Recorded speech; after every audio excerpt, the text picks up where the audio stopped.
Hey guys, what's up? My name is Justine. Welcome back to my channel. Today I'm going to show you how to make a jacket out of an old vintage blanket like I did with this one. In my last video I showed you how to pull a pattern from a pre-existing jacket or a pre-existing garment, maybe something that you love. For me I did this one. So basically this jacket is this. So if you haven't seen that video, be sure to check it out. I'll link it in the description below. Just as a disclaimer, I'm not a professional seamstress. I don't really make my own clothes. I don't have that much experience in it, but I did want to just give this a shot because I thought it'd be fun. So if you're a beginner too, that's totally fine. Just follow along and give it your best shot. So grab your blanket and let's get started.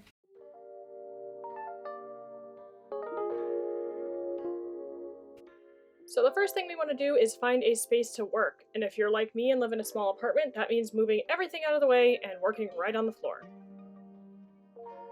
Once I had everything cleared out of the way, I laid my blanket down and then laid out my pattern pieces right on top of it. Once I had everything out, I kind of realized I didn't have enough blanket to do the curved part at the bottom of this pattern, so I went ahead and altered it by kind of just drawing a straight line across to save on some fabric. When I was satisfied with the placement of all my pattern pieces, I pinned them down and then cut them out using my favorite gold sewing scissors, which I will of course link in the description below. Once I had all my pieces cut, I pulled the vest shape that's going to make up the jacket, so the back panel and the two front panels. Before we start, we're going to use these as a guide to cut the lining of the jacket, which we're going to use later. I grabbed the fabric that I'm using for my lining, which is this black plaid, and I cut around the same shapes that I already had and put those pieces on standby for later down the line.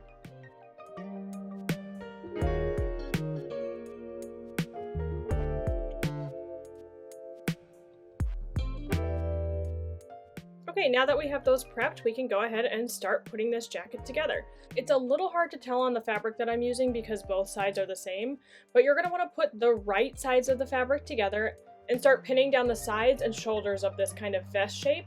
In other words, where you want your seams to fall.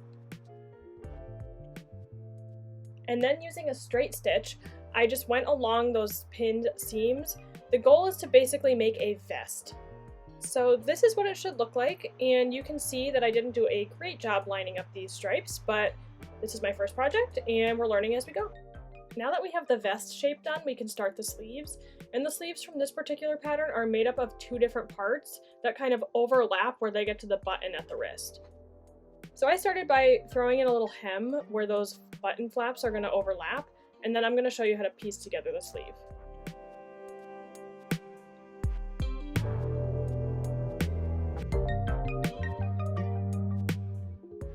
After I had those hemmed, it was time to put the sleeves together. So I went ahead and put the right sides of my fabric, or the side that I want facing out, together and sewed along that straight seam.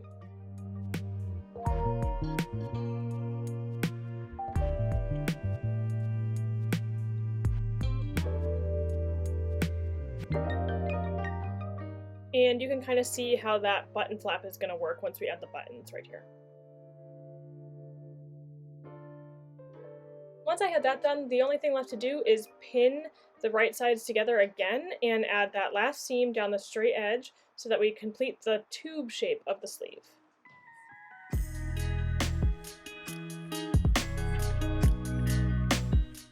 Once I had that done, the only thing left to do is to turn it inside out and then complete the same process for the other sleeve.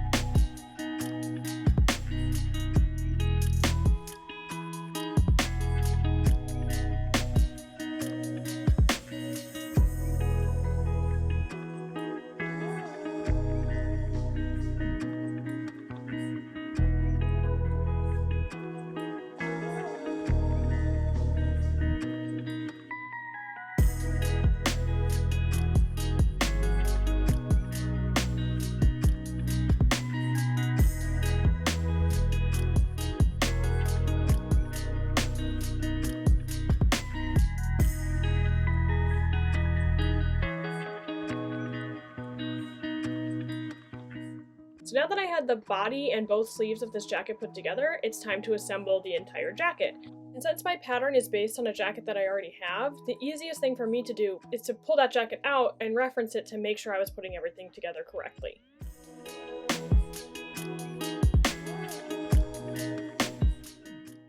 Okay, so sleeves. Some people find this intimidating, but the easiest way that I have found to do it is to turn your sleeves right side out and turn the vest part of your jacket inside out. I like to use the seam that runs up the side of the jacket and into the armpit as my guide. So I'll open up the vest part and thread my sleeve in and pin so that that seam on both the sleeve and the jacket are lined up. So once you have that armpit seam lined up, you can kind of work your way around the armhole by pinning together the edges of the fabric of both the sleeve and the jacket. This part's a little tricky, but it should look like this when you're finished. Once I had it pinned, I just went ahead and sewed around the armhole using a 1/4 inch seam allowance and a straight stitch. If you're working with a fabric that frays a lot, it might be worth going back and serging some of these seams, but mine was holding together pretty good, so I skipped that step. Once I was done with that, I just went ahead and repeated the same process on the other side.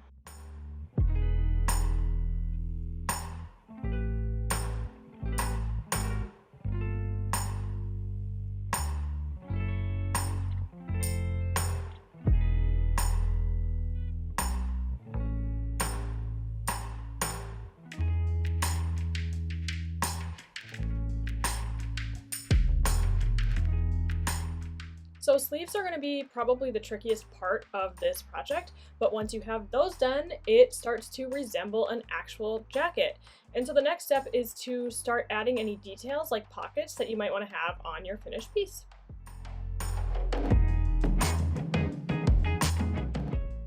I wanted to keep the pockets pretty simple on this project, so I went ahead and cut out 2 rectangles in the size of the pockets that I wanted, and I threw a 1/4 inch hem around all 4 sides.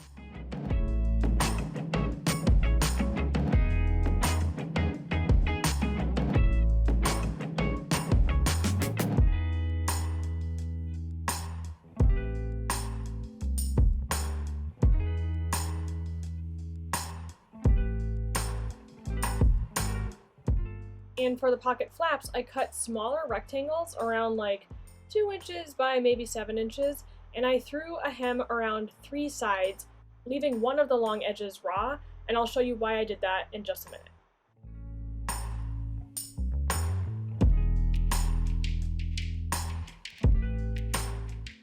Once I had these pockets made, I went ahead and just pinned them down in place where I wanted them to end up on the jacket. When I was happy with the placement, I stitched on the 3 sides that I wanted to attach to the jacket, leaving the top open.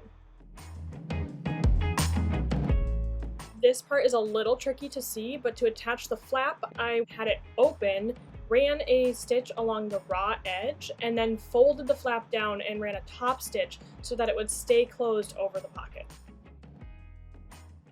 Before I started working on the lining, I wanted to add a hem at the jacket closure, or where the buttons are going to line up, so I just went ahead and folded that over and threw a stitch in.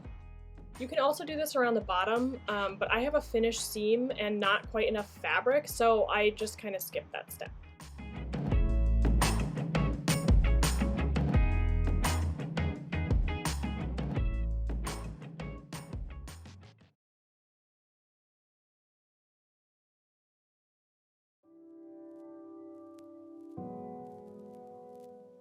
At the beginning of this project, I pre-cut the lining for the body part of this jacket, but I didn't do the sleeve.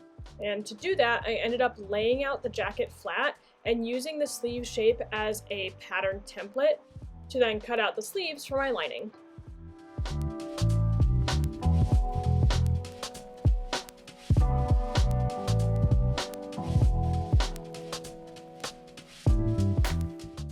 Once I had those cut, I put them together the same way I did when I made the sleeves to the jacket, which was actually a little bit easier because they don't have that extra seam that the outer shell does. Once I had all my pieces cut, I went ahead and put them together the exact same way I put together the outer shell of the jacket.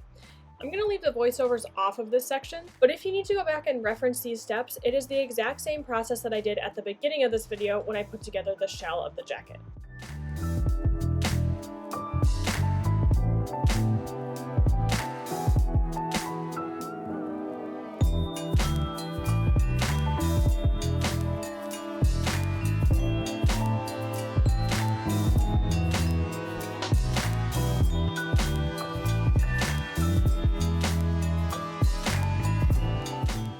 Once I had the lining and the jacket done, the next step is to attach them. So I turned the jacket right side out and the lining inside out and put the lining inside the jacket. That way, when you're looking at the jacket open, the raw edges of the lining aren't showing. So I wanted to get it to lay as flat as I could, so I just kind of had to mess around with it a little bit.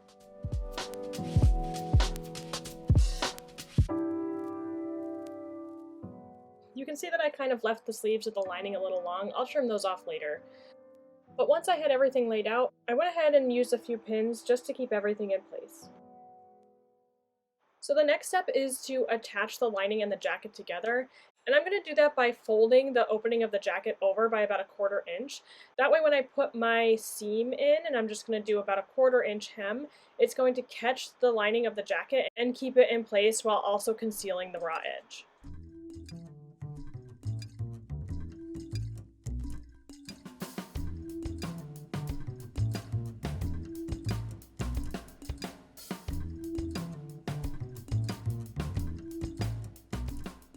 Once I had everything pinned down, I used a straight stitch about 1/4 inch away from the edge of the fabric to sew everything down and keep it in place.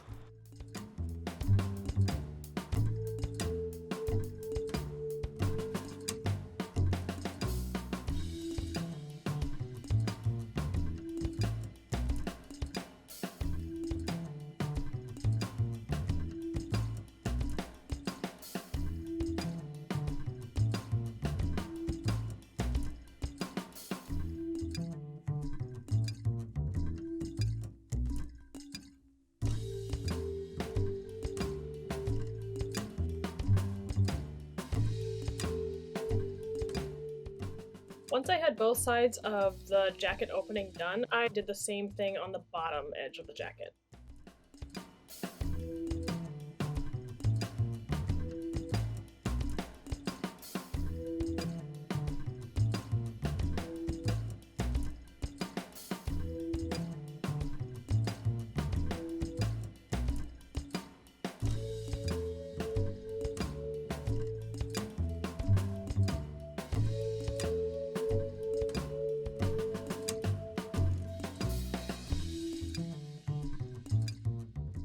The sleeves were the only tricky part because we have that button flap to worry about. So the first thing I did was trim off the excess fabric that was longer than the sleeve itself.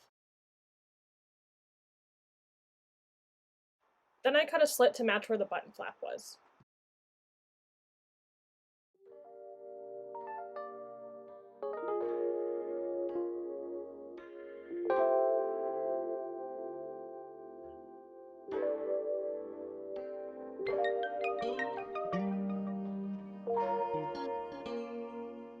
Once I had everything pinned, I did the same thing I did before by just running a top stitch about 1/4 inch away from the edge of the fabric.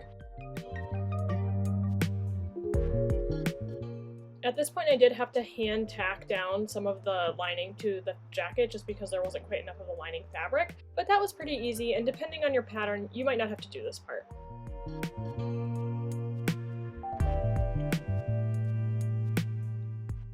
So I am almost done with this jacket. The only thing left to do is add the details like the collar. And at this point I was totally out of that red blanket fabric. So I decided to start the collar by continuing with the lining fabric on the inside and a scrap of red for the outside.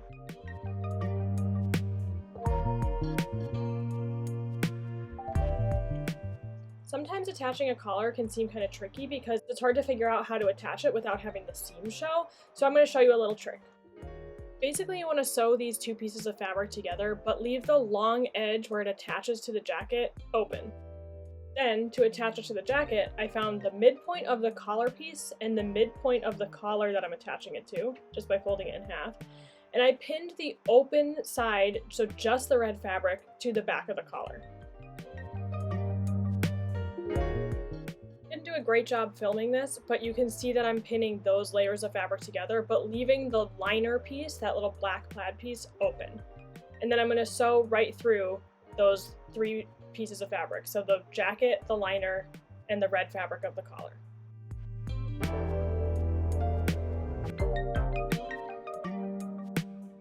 Okay, so now that I had that attached, I'm going to go through and fold under by about 1/4 inch, then I'm going to pin it, and run a straight stitch right along that edge so I catch all 4 layers of the jacket while the seam gets hidden.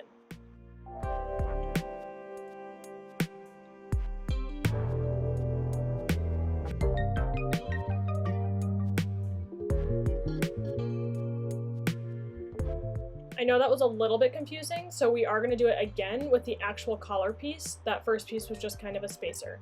So I have 2 pieces of my jacket fabric that I'm pinning together, and I'm going to sew along 3 sides, leaving that shorter side of the trapezoid open because that's the part we're going to attach to the jacket.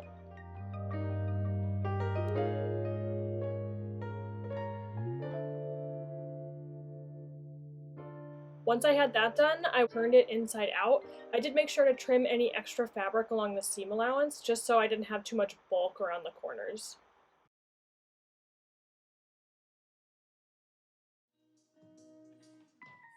And just like before, we're going to find the center piece of our collar on the jacket, which happens to be right on this stripe, so that's easy. And then I'm going to find the center piece of the collar that I just sewed, which also happens to be on the stripe. And we're going to match those up and pin the 3 layers of fabric together, leaving 1 open.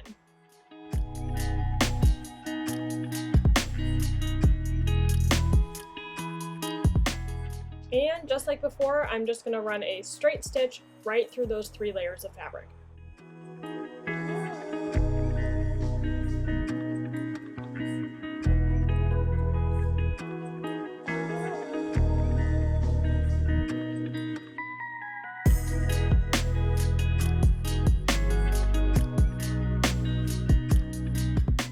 Unfortunately, when I was filming this, I did this part just a little bit out of frame, but you can kind of see here that I'm doing the same thing I did before, just folding that last piece of open fabric under by about 1/4 inch and sewing it flat.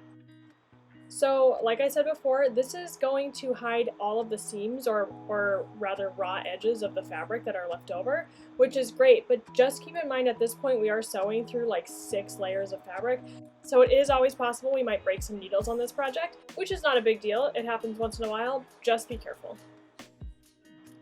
I did add a top stitch around this collar, but once I had that attached, I was pretty much done. So now I had a finished jacket, and the only thing left to do was add some buttons. I happen to have these snaps lying around from an old project, so I decided to use those. After I measured out where I wanted my buttons to go, I went ahead and poked holes and installed the snaps. This video is already kind of long, so I'm not going to go into detail about how to do that. There are plenty of great resources on YouTube or Google on how to install buttons, so I'd recommend looking up some of your options and finding one that works for your project.